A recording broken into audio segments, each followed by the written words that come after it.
Nesse editorial, a gente vai falar sobre uma solicitação que foi feita pela CPMI ao Exército sobre os acampamentos. Um relatório de inteligência que foi solicitado. Enfim, a resposta do Exército já foi entregue e a gente vai falar sobre isso aqui nesse editorial.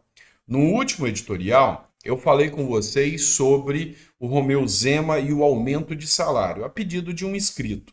E aí é onde eu mostro a importância dos comentários de vocês e das informações que nós trocamos. Como eu disse, isso aqui não é um jornal, é um canal onde a gente discute a política e vocês são parte integrante disso. Então, uma nova informação que eu não tinha conhecimento e que vai abrir os olhos de vocês para muitas coisas importantes, inclusive essa relação do Zema aí.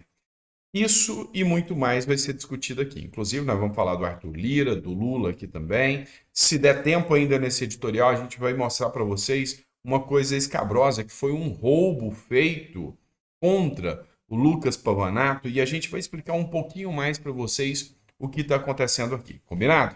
Então, seja muito bem-vindo. É sempre um prazer estar aqui com vocês. Não sei se vocês perceberam, a gente está num lugar um pouquinho diferente, tá? Eu estou em Minas Gerais, em Araguari, hoje. E aqui eu quero mandar um abraço para todos os mineiros, esse povo bonito que eu amo de paixão. Aqui é um lugar que eu, sabe, ganhei os maiores presentes da minha vida. E sempre é bom quando eu volto para a cidade, reencontro os amigos e encontro pessoas que nos acompanham no canal. Então, eu quero mandar um grande abraço para o Fabrício, tá? Ontem eu fui comer um lanchinho aqui em Minas, a gente chama de jantinha, que é um espetinho com arroz e feijão. E eu fui comer esse espetinho e o Fabrício estava lá, conheceu a gente. Ah, é o Dr. Sandro, te sigo no canal. Então, um grande abraço para o Fabrício aí, tá bom? Bora lá, pessoal. Vamos começar, que eu sei que você está aqui por causa de informações. Vamos começar com as informações. Talvez você vai ter um som externo, algum cachorro, alguma coisa passando, mas é porque a gente não está com a estrutura certa aqui. Estou na casa do sogrão e da sogra e a coisa é mais barulhento um pouquinho, vamos dizer assim. Mas enfim, bora começar com notícia? Vamos lá? Sei que você está aqui por isso. Não esquece de se inscrever, curtir, compartilhar. Se não for inscrito, dá essa força pra gente, tá bom? Bora começar. Ontem, um seguidor nosso pediu para que eu falasse sobre o aumento do salário do Zema. E aí eu falei que eu continuo votando em Zema de olhos fechados se eu tivesse o Zema como candidato. Se ele vem e figura como candidato, eu votaria em Zema para presidente sem o menor problema. Para mim é um grande nome. E aí começou uma política de ataques ao Zema, porque sabem que ele é um nome importante, inclusive sobre um assunto requentado, um assunto anterior, que é o aumento do salário do Zema. Ou seja, Zema recebia um salário de R$ 10.500. E aí ele aumentou o salário, que vai para 37 mil, um aumento de quase 300%. E aí a mídia falou: Zema aumenta o seu próprio salário para quase 300%. É um absurdo. E eu, no editorial anterior, eu falei: olha, realmente a gente tem de convir que era o menor salário de todos e que este aumento não é o que eu apoiaria. Então, não existe um perfeito na política, mas você tem que olhar todos os dados. E que esse dado do aumento de salário de Zema, eu discordo, não concordaria com ele, mas isso não mudaria o meu posicionamento em relação a votar em Zema. E aí, eu tenho que dar um grande abraço para o Celso Oliveira, que colocou um comentário aqui que até então eu desconhecia. E eu fui pesquisar para ver se é verdade. Olha só o que o Celso Oliveira respondeu, e muito obrigado, Celso. O salário de Zema é 100% doado a entidades filantrópicas de Minas Gerais. Eu não tinha essa informação e olha só isso. Olha o quanto essa informação é importante. Durante os 4 anos do governo Zema, ele não recebeu por isso.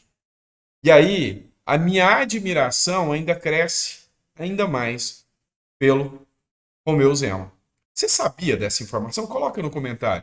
Que os 4 anos em que Zema atuou como governador em Minas Gerais, deixando a sua empresa, deixando a sua vida, levando pancada da esquerda, levando pancada da mídia, abusando até pelo sotaque mineiro, né, Uaiçô? A gente tem mesmo, não tem jeito.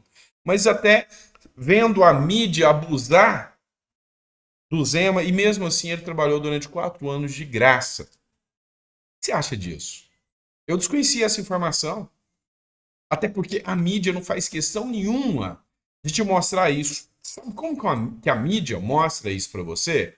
Olha aqui, o Estado de Minas. Eu sempre cito a fonte, o Estado de Minas é a fonte dessa matéria. Zema receberá em 4 anos mais que o dobro do salário que doou no primeiro mandato. Presta atenção. Aqui, em vez da matéria elogiar, olha, e Zema não é o que mais vai receber, mas em vez de falar, olha, Zema foi um pioneiro, um precursor de trabalhar 4 anos de graça, é o que a maioria dos políticos brasileiros deveriam fazer. Quanta gente forte, grande, tá aí e entra na política, eu posso citar N nomes para vocês. Eu posso citar o nome de muitas pessoas que ganham dinheiro a rodo e ainda gostam de estar ali pegando privilégio. Podiam estar trabalhando de graça, como o Zema. Em vez de elogiar, vem aqui atacar e falar, agora ele vai receber o dobro, então ele trabalhou interessado, agora ele vai receber o dobro de volta. Que mentira! Que matéria mais tendenciosa essa aqui. E isso que eu digo para vocês, cuidado com a mídia, porque em momento algum eu vi nenhuma mídia elogiando o fato do Zema ter doado 4 anos de salário. E realmente ele doou. Agora, ele falou, olha, minha promessa era que enquanto o salário do funcionalismo público não tivesse em dia, enquanto eu não regularizasse as contas do governo de Minas Gerais, eu não pegaria um centavo, e eu não peguei. E a partir de 2021, eu já regularizei as contas do funcionalismo. E mesmo assim eu continuei sem receber. Agora, eu não tenho esse compromisso público, mas a intenção ainda é fazê-lo. E aí, se antes eu disse que eu votaria em Zema de olhos fechados, agora eu votaria em Zema de olhos fechados e com as mãos amarradas. Eu não vi nenhum outro político ter uma manifestação tão importante e tão precursora como essa. E você, coloca no comentário, você sabia dessa situação? Você sabia que o Zema efetivamente doava seu salário? Coloca no comentário, que é importante aí. Vamos lá, outra matéria que eu trago para vocês agora, citando a fonte, revista Metrópolis, eu sempre cito a fonte. Inteligência do Exército diz que não fez relatório sobre o QG por não ver perigo. Presta atenção. A inteligência do Exército diz que não fez relatório porque não viu perigo. Presta atenção, até porque eu vou trazer no próximo editorial, não nesse para não ficar muito extenso, uma análise do delegado Ramagem, que faz parte da CPMI. Aqui nesse caso, você vai entender. A CPMI, do dia 8 de janeiro, fez um pedido ao Exército para que ele juntasse o relatório do Exército para que, um relatório de inteligência, para que ele falasse, olha, você tinha os nomes das pessoas que estavam nos acampamentos, mas os nomes dessas pessoas que estavam lá 2, 3 meses. Presta atenção o motivo desse relatório. Imagina, se o Exército tivesse feito o levantamento, um relatório de inteligência, os nomes das pessoas que estavam lá 2, 3 meses, coaduna, corrobora ou confere com os nomes que foram presos e que estavam lá depredando? Confere. Se não, mostra que gente foi presa injustamente. Gente que estava lá só acampando não teve nada a ver com os ataques. E mesmo assim foi preso. Porque imagina, a pessoa ficou lá 4 meses, lá 2 meses, acampando na porta do Exército, sem demonstrar risco nenhum, o próprio Exército falou. E aí, de repente, tem um ataque. E os nomes das pessoas que estavam no QG são diferentes das pessoas que foram localizadas, que invadiram o prédio dos 3 poderes. E aí tem outra questão também. Numa análise foi constatado com exames de DNA, é o que o Ramagem fala, e eu vou falar no próximo editorial, que das 1.000 e tantas pessoas presas, 47, somente 47, deixaram vestígio de DNA dentro dos prédios dos três poderes. E algumas pessoas tinham em mais de um prédio. Ou seja, será que as pessoas tiveram tempo de transitar tanto assim? A gente vai fazer análise disso. O fato é que o Exército agora fala que nunca fez esse relatório de inteligência. E se esse relatório de inteligência existisse, ia inclusive mostrar muita coisa, que o acampamento nunca foi violento, nunca teve qualquer problema em relação ao acampamento, e que somente no dia 7 as pessoas, somente no dia 8 as pessoas invadiram. E aí, ia mostrar efetivamente muita coisa, e não ter esse relatório talvez esteja até muito cômodo ao governo federal. Vamos lá, pessoal. Outro editorial que eu trago para vocês agora é da Folha de São Paulo. O governo quer órgão federal na regulação das redes e aguarda aval de Lira. O governo Lula, do PT, estuda propor um sistema que conte com o suporte administrativo da CGU, Controladoria Geral da União, no monitoramento do cumprimento de novas regras para as plataformas da internet no âmbito do PL das fake news. Na verdade, é a PL da censura. E o Lula quer um órgão do governo para regulamentar o que se pode ou não dizer nas redes sociais. E isso é uma aberração sem precedentes. E agora, o novo responsável por atuar para dar esse poder para o Lula é o Lira. E o Lira hoje está totalmente alinhado com o Lula a ponto de ser desmentido em agência de checagem sobre um dado que aconteceu parte na gestão passada, e ele agora quer levantar a imagem do Lula como se o Lula fosse o grande herói do Brasil. Ou seja, Lira hoje está totalmente alinhado com o Lula e vai ser um nome que vai articular, e já deu para perceber que vai se articular, sim, para implementar censura através dessa PL das fake news, através de um órgão do governo para regulamentar o que você pode ou não dizer nas redes sociais. E aí, meu amigo, esquece o que você vai poder falar ou não nas redes sociais. E, corroborando isso, a gente traz mais uma matéria. A fonte da matéria é Brasil Sem Medo, é um jornal, Brasil Sem Medo. A Polícia Federal faz buscas na casa de Alan Frutuoso. Defesa diz que não teve acesso aos autos. A Polícia Federal fez uma busca e apreensão, né, uma busca na casa do jornalista Alan Frutuoso, ele que mora no Rio de Janeiro, tá bom? Não sabia dessa informação. Logo depois dele ter sido detido, na quarta-feira, foi no outro dia que foi feita a busca.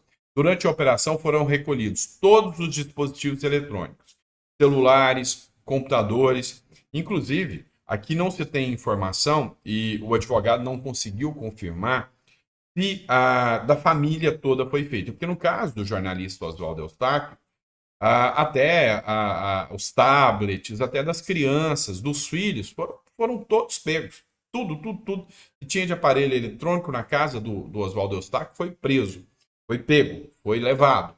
E aqui no caso do Alan Frutuoso, a grande possibilidade de todos terem sido recolhidos também. Não tem mais informações. Mas o que mais gera incômodo até agora é que o advogado de defesa do Alan Frutuoso diz que não teve acesso aos autos até o presente momento. É o que confirma aqui o Brasil Sem Medo. Por fim, mas não menos importante, para o nosso vídeo não ficar muito extenso, é o bom e velho amor, né? Amor da esquerda, é o bom e velho amor que venceu.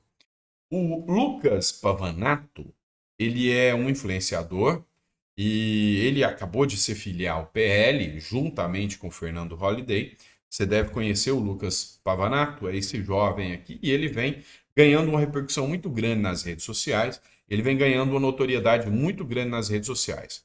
Ele tem um poder de retórica muito grande, ele tem um poder de dissuasão muito grande, tá? Ele é corajoso, ele estuda, ele é um cara que participa muito de debates, embates e defende a direita no Brasil. Ele fez uma declaração de que foi furtado, né? Num evento só por ser de direita. Isso ninguém se manifesta. Dá uma olhada, eu vou colocar o áudio aqui, aí vocês assistem comigo.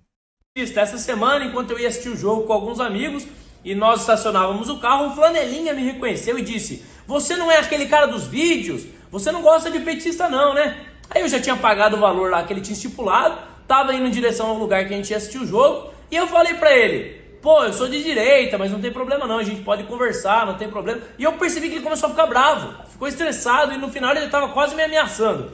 Quando eu tava meio longe dele, ele disse o seguinte: "Sou do PCC, votei no Lula, PCC é o partido da quebrada." E saiu. O cara tava meio bêbado, meio alterado, eu falei: não vai acontecer nada demais, ele só ficou bravo, só. Assisti o jogo.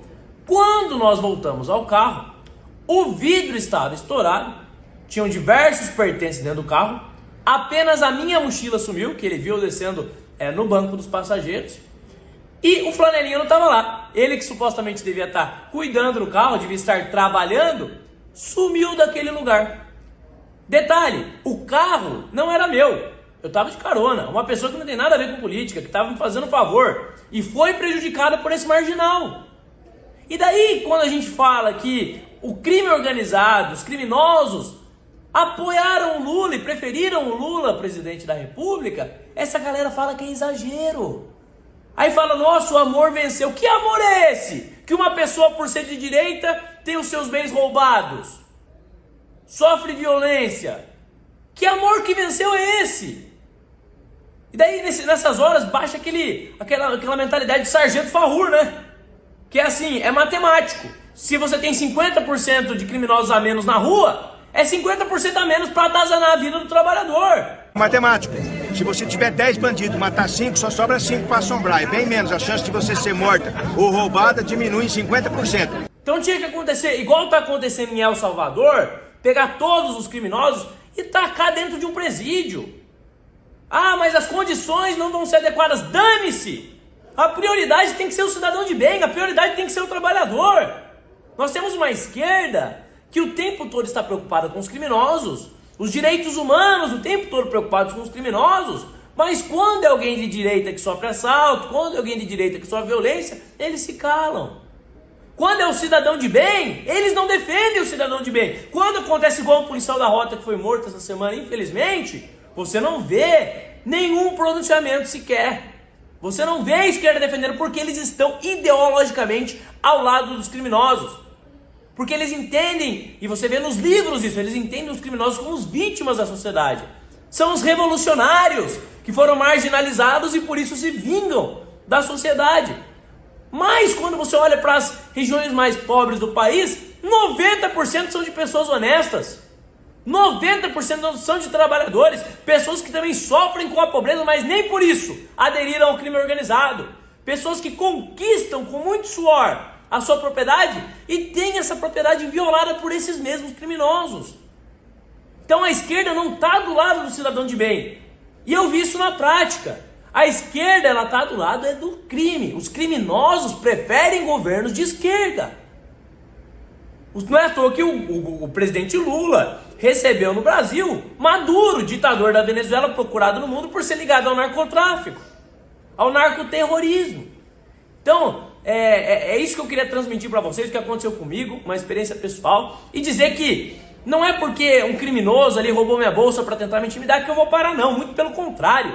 Isso me dá mais incentivo, reforça o meu senso de justiça, de pensar primeiramente no cidadão de bem e defender que os criminosos sejam punidos, porque é um absurdo em um país como o Brasil, um país que a gente paga tanto imposto, a segurança ainda ser tão deficitária e a gente tem que conviver com esse tipo de crime todos os dias.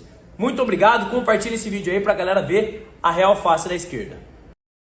É isso, pessoal. E assim, alguns pontos devem ser considerados. Depois que a esquerda toma o poder de volta, há uma insegurança maior, o cidadão não tem o direito a ter uma arma em casa e o criminoso, na ciência de que tem uma vítima desprotegida, ele vai agir mais. Tudo isso é muito perigoso. E assim, eu temo, porque eu sou uma figura que que acaba sendo exposta por expor o meu posicionamento, seja aqui no YouTube, no Facebook, às vezes em outras redes também. E assim, queira, quer não, são muitas pessoas que acompanham, e nem todas essas pessoas que infelizmente têm acesso são pessoas como vocês.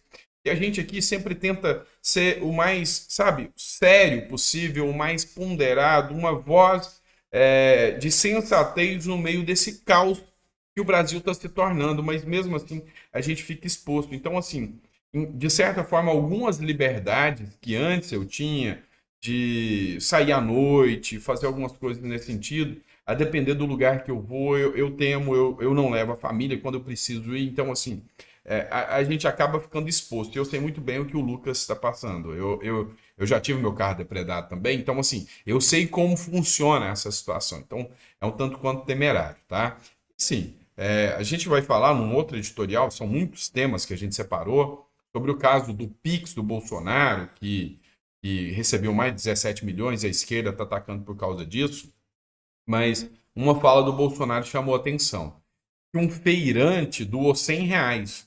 E para uma pessoa que quer ser pouco, um feirante doar 100 reais para o Bolsonaro é muito.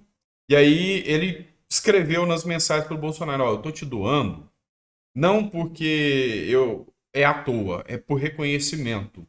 Porque antes do seu governo, eu era obrigado em pagar de propina para bandido 160 reais por mês para estar lá, senão eles iam lá e iam me assaltar.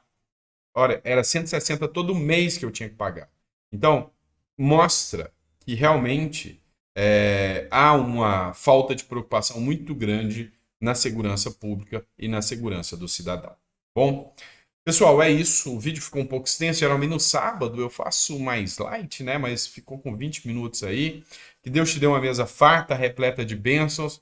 Talvez o áudio não ficou tão bom. Talvez o conteúdo tenha um eco, alguma coisa, mas peço perdão, é porque no final de semana a gente está trazendo o conteúdo para vocês sem os equipamentos adequados, mas o importante é transmitir a mensagem para vocês, tá bom? Grande abraço, fica com Deus e até o próximo editorial.